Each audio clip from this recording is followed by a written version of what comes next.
I love Argento because he loves art, right? Everything he makes, even the shitty movies that he's made, they are beautiful in some form or fashion through some facet of a lens. His work is beautiful. He cares about art. He comes up in Italy. He's a true Italian, right? He's drinking wine, eating good food, looking at good architecture, looking at great sculptures and paintings. He's surrounded by the beauty that mankind is able to do, right? That's something that we don't have here in America that they do have in Europe, right? Where the history is so prevalent in the architecture and structure of the city, right? Dario Argento lives in Italy. He is not that far from some of the greatest pieces of paintings and sculptures and just architecture. Like it's surrounding him. Some of the best food in the world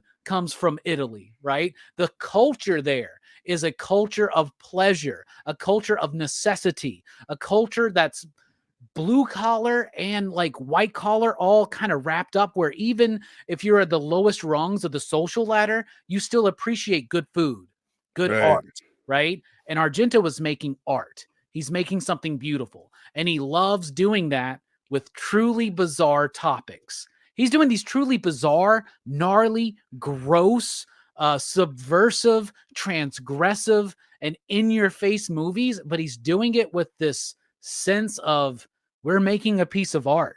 We're showing you how artistic the profane can be. We're showing you how beautiful the ugly of humanity can be, right? So Argento likes to play with the idea of the profane and the sacred, and he kind of likes to mix it. What I mean by the sacred is not necessarily a religious connotation, but like an artistic connotation, right? Aesthetic is a big part of Argento's upbringing and what he brings to cinema, right?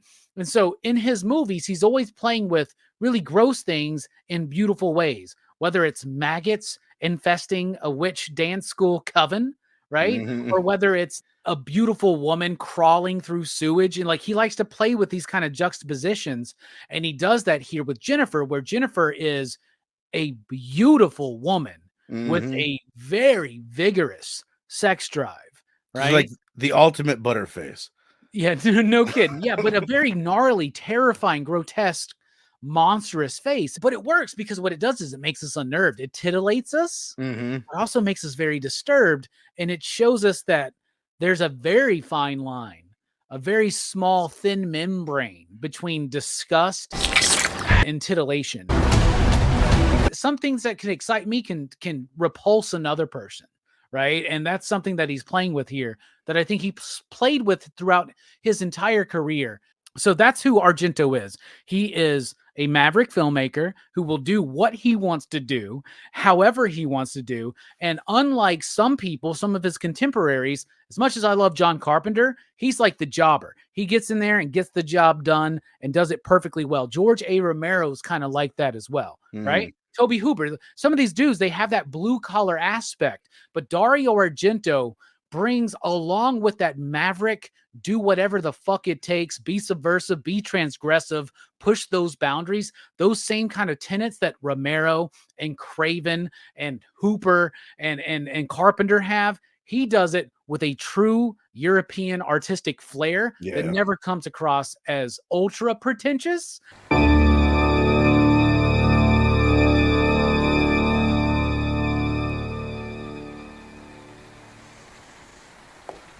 Other than Suspiria, what would you say is the second best place to start? Or do you think that there's another best place to start other than Suspiria?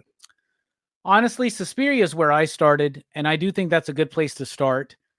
But like you mentioned, a lot of people won't fully realize it at first, right? And if you're the kind of person who can see that something means something, but not quite get it yet, and so you will revisit it, Suspiria is a great place to start. Right? That's what happened to me. Like, I watched Suspiria, I came out of it, and I was like, I don't really know what happened at that end there. Right? And I felt like some of it was disjointed, but there was something about that tone.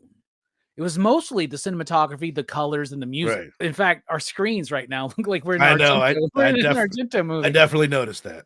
And so, like, there was something mesmerizing and transfixing to me Mm-hmm. visually and audibly with that movie. It's why I kept going back to it. So even though I didn't quite get it, I kind of went to it. But I grew up reading these Fangoria magazines and stuff like that, where Suspiria was like this movie that I had never seen at my video stores, never watched. And it was always in the back of my mind as this like, oh, this movie might be too much for you. So when I did watch it, there was a little bit of a, really? That was it? Yeah, I could. That's exactly what because I almost feel like I find myself describing him to people like it's crazy. It's so like wild, and it is, but it's not like crazy and wild in the way that I was imagining it.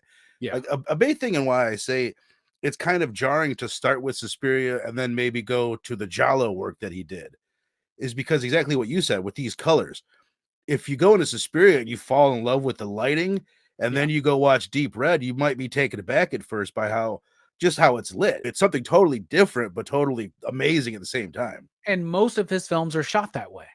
Right. The majority. Suspiria is very different because Suspiria was meant to be more dreamlike, more surreal. Same thing with Inferno, right? But I think Suspiria is a good place to start. But honestly, and if you do watch Suspiria, before you rewatch again, watch Tenebrae. In fact, I think Tenebrae might be a good starter Argento film.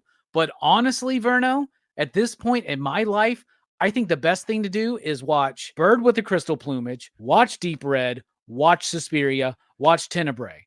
Yeah.